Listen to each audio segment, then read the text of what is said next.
बच्चों, आज हम लोग पढ़ेंगे कक्षा 9 की पाठ 10 वाक। ठीक है। वाक की कवयित्री हैं कवयित्री लद्यत। ये कश्मीरी कवयित्री हैं। ठीक है। इनका लिखा हुआ है पाठ 10। इसका हम लोग प्रश्नोत्तर पढ़ेंगे। पहला प्रश्न क्या है? रस्सी यहाँ किसके लिए प्रयुक्त हुआ है और वह कैसी है? इसका उत्तर क्या होगा? रस्सी यहाँ निरंतर चलने वाली सांसों के लिए प्रयुक्त किया गया है जो स्वाभाविक रूप से कच्ची अर्थात कमज़ोर है। प्रश्न संख्या 2। कवयित्री द्वारा मुक्ति के लिए किए गए प्रयास क्यों व्यर्थ हो रहे हैं? देखिए, इस प्रश्न का उत्तर आप लोग दो तरीके से लिख सकते हैं। ठीक है। अब आपको जो पसंद आ जाए। पहला तरीका देख लीजिए। पहला तरीका होगा, कवयित्री स्वाभाविक रूप से कमज़ोर सांसों रूपी रस्सी से जीवन रूपी नौका को भवसागर पार ले जाना चाहती है, परंतु शरीर रूपी कच्चे बर्तन से जीवन रूपी पानी टपकता जा रहा है, इसलिए उनके प्रयास व्यर्थ होते जा रहे हैं। ठीक है। दूसरा तरीका देखिए, कवयित्री सांसारिकता, मोह, लोभ, माया आदि से मुक्त नहीं हो पाई है। वह कोरी प्रभु भक्ति के सहारे भवसागर पार करना चाहती है। उसकी सांसों की डोर अत्यंत कमज़ोर है, इसलिए उसके द्वारा मुक्ति के लिए किए गए प्रयास विफल हो रहे हैं। प्रश्न संख्या 3। कवयित्री का घर जाने की चाह से क्या तात्पर्य है? इसका उत्तर क्या होगा? कवयित्री का घर जाने की चाह का तात्पर्य है भवसागर से मुक्ति पाकर अपने प्रभु के शरण में जाना। वह परमात्मा के शरण को ही अपना वास्तविक घर मानती है। ठीक है। और वही क्यों, परमात्मा का शरण तो सबके लिए वास्तविक घर होता है। खैर, प्रश्न संख्या 4। भाव स्पष्ट करना है। इसमें क और ख 2 नंबर है। क नंबर देखते हैं। जेब टटोली कौड़ी न पाई। ठीक है। जेब यानी कि पॉकेट। पॉकेट में खोज के देखो, क्या एक भी सिक्का नहीं है। ठीक है। तो जेब टटोली कौड़ी न पाई। अब कवयित्री ने इस वाक्य का प्रयोग किया है अपने वाक में। उनके अनुसार इस पंक्ति का भाव क्या होगा? इस पंक्ति का भाव है, इस संसार में रहते हुए माया जाल से मुक्त नहीं हो पाए। ठीक है। और क्या है? परमात्मा के प्रति ध्यान भी नहीं गया, अच्छे कर्म नहीं किए। जीवन के अंतिम समय में जब आत्मलोचन किया, यानी कि अपने अंदर झांक कर देखा, तो क्या कैसा लगा? तो पता लगा कि हमने अपना जीवन व्यर्थ ही गंवा दिया है। कैसे व्यर्थ गंवा दिया है? परमात्मा के प्रति ध्यान नहीं गया। ठीक है।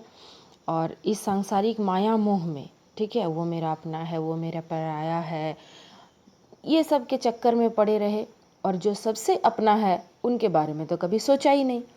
तो इसीलिए क्या हुआ? हमारा जीवन तो व्यर्थ चला गया। इसका भाव इस तरह से स्पष्ट करेंगे। खैर, नंबर ख, खा खा कर कुछ पाएगा नहीं, न खाकर बनेगा अहंकारी। ठीक है। तो इसका भाव कैसे स्पष्ट करेंगे? इस माया रूपी संसार में सुखों की प्राप्ति की कामना ही करते रहे। ये तो देखिए हर मनुष्य में होता है। ये होना चाहिए, वो होना चाहिए, गर्मी लग रहा है तो कूलर होना चाहिए, फ़ैन होना चाहिए, फ़ैन है तो कूलर होना चाहिए, कूलर है तो एसी होना चाहिए। ठीक है। सुख के तरह तरह के साधन जुटाते रहें, इनसे परमात्मा नहीं मिलते हैं। व्रत और साधना का सहारा लिया। व्रत और साधना स्वयं को कष्ट देकर सिद्धि पानी चाहिए। कैसे स्वयं को कष्ट देते हैं? खाली पैर पर मंदिर जाना, कांटा है, कंटीली रास्ता है, पहाड़ है, पर्वत है, यहाँ चढ़ना, वहाँ चढ़ना, उपवास करना, व्रत करना, पानी नहीं पीना है, अनाज नहीं खाना है। ठीक है। तो ये इसमें तो शरीर को कष्ट होता है, तो स्वयं को कष्ट देकर सिद्धि पानी चाहिए। उसी तरीक़ा से हमने भगवान को पाना चाहा, परंतु क्या हुआ? पाया कुछ भी नहीं। बस स्वयं को संयमी समझकर मन में अहंकार अवश्य भर गया। अपने आप को, हाँ हम बहुत बड़ा पुजारी हैं, ऐसे हैं वैसे हैं, तो क्या हो जाता है? मन में एक अहंकार भर जाता है। प्रश्न संख्या 5, बंद द्वार की सांकल खोलने के लिए कवयित्री ने कौन सा उपाय सुझाया है? ठीक है, कौन सा उपाय सुझाया है? बंद द्वार का सांकल खोलने के लिए कवयित्री ने निम्नलिखित उपाय सुझाया है। ठीक है, कौन कौन सा उपाय होगा पढ़ते हैं। नंबर 1 है, सांसारिक विषयों में अधिक लिप्त नहीं रहना चाहिए और न ही पूरे तरीके से विमुख हो जाना चाहिए, अर्थात संयमपूर्ण जीवन जीना चाहिए। ठीक है। नंबर 2, सभी प्राणियों को समान दृष्टि से देखना चाहिए। नंबर 3, प्रभु की सच्ची भक्ति करनी चाहिए। नंबर 4, आडंबर से बचना चाहिए, यानी कि ढोंग दिखावा वगैरह नहीं करना चाहिए।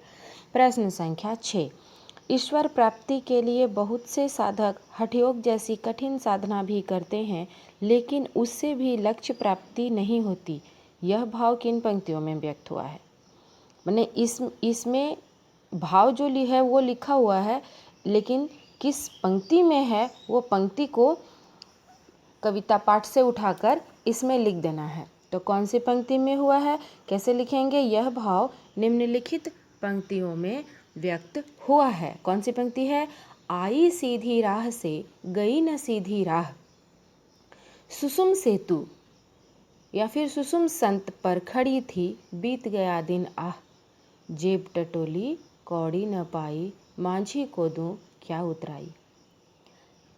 प्रश्न संख्या 7, ज्ञानी से कवयित्री का क्या अभिप्राय है? तो उत्तर क्या होगा? ज्ञानी से कवयित्री का अभिप्राय उस मनुष्य से है जो बिना आडंबर के सच्चे मन से परमात्मा को अपने अंदर खोजने की चेष्टा करता है। वह माया जाल से दूर रहता है, जात पात और भेदभाव से दूर रहता है, अपने अंतर्मन में प्रभु की भक्ति को स्थापित कर सत्कर्मों में लीन रहता है।